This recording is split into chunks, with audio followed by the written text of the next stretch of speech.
I drew the sketch of Link and Zelda from Breath of the Wild in my sketchbook, and initially I was debating on whether or not I wanted to finish this piece with watercolors or markers or something else, but in the end I decided to use my Tombow dual brush markers because I've been having a lot of fun with them and I'm very comfortable with the medium at this point in time, so that's what I ended up doing. I haven't been using a whole lot of really any other medium for quite some time now. I've touched watercolors a little bit, but pretty much I've been mainly playing with these pens just because they're so much fun to play with and I've been having a really good time with them. Plus, this is in the ELO sketchbook, which doesn't particularly handle watercolors well, so I decided this piece's best chance of success at the current state it was in to do it with Tombow markers.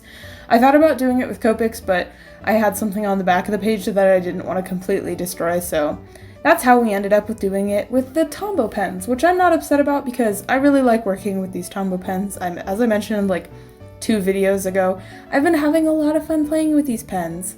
It doesn't hold up super well in the ELO sketchbook because if you layer the pens like probably 3 or 4 times, then it does start like eating up the paper, so you have to be really careful with it. However, something that I like about that at the same time is it gives the paper texture, because this is really smooth paper. Once it eats it up to like not an unbearable like can't go back from that point, you are able to feel a lot of the texture in the paper, which does feel really cool. I know that's kind of weird, but it feels really cool because you can feel like the line work and stuff, especially with the way I work with these pens, how I layer them so much, especially on the line work. It's definitely very different. So I don't think I've ever actually used these pens to like this extent of detail in the past.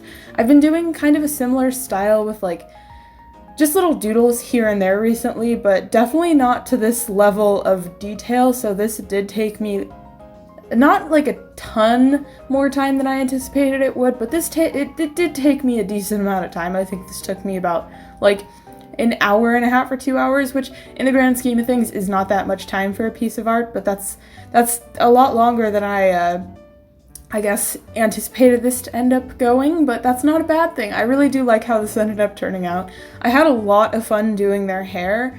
I kind of reference how I've done other like faces and hair in the past previously in my sketchbook as I'm doing this, just to kind of see how I layered things, how I did things to begin with, just like comparing off of pieces that I really liked how they turned out, and I'm really happy with how their hair turned out. It was so much fun doing. I don't have like a huge selection of certain colors, so it's definitely like a lot of trial and error getting the effect I wanted to, and like especially since Link and Zelda have very distinctly different color blondes for their hairs, I tried to make them look not similar at all. I had to use some of the same colors for them, but as a whole I think I did a decent job like just separating the colors and making them look like they had different colored hair.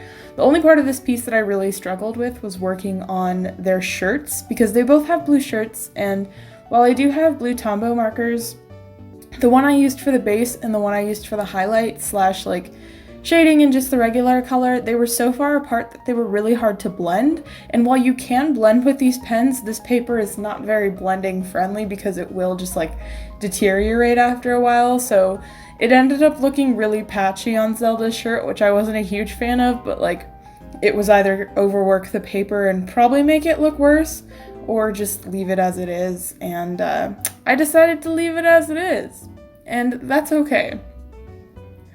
I also kind of struggled with working with all the browns and stuff that are on Zelda's clothing as well. Towards the bottom of her outfit, she does have a lot of dark colors, and I do have a decent selection of browns now of the Tombow pens, but once I got down there, I was like, it's gonna be weird differentiating all of these, but it ended up working. It ended up working.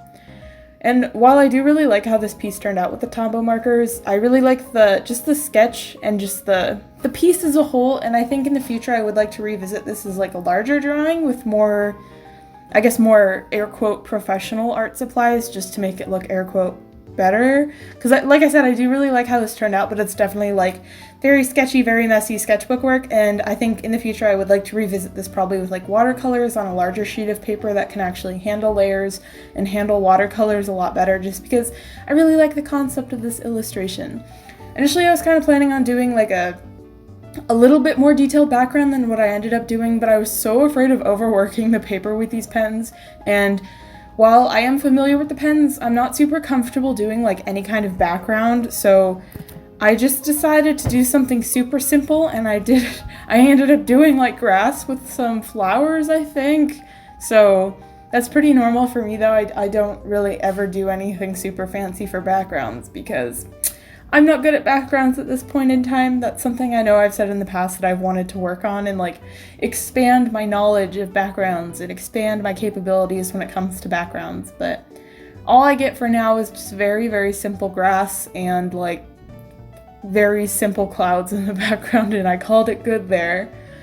Like I've said in the past 1,000 times recently, these pens are so much fun to play with. I really enjoy them just because like I don't feel like I'm wasting ink because they're fairly cheap pens. On Dick Blick they're like $2 to $3 each, I believe. So while they're not the most cheap art supply, they're not like Copic marker expensive, which is really nice. Also, this footage is out of focus. I'm sorry about that. I don't know how that happened. I'm glad it was only for like the last maybe 30 seconds of me actually doing it, but this is how the illustration ended up turning out though. Like I said, I'm really happy with it, and I definitely want to revisit the concept in the future, just doing it in a larger scale and on paper that can better hold what I want to do with it. But thank you guys so much for watching, and I will see you in the next one.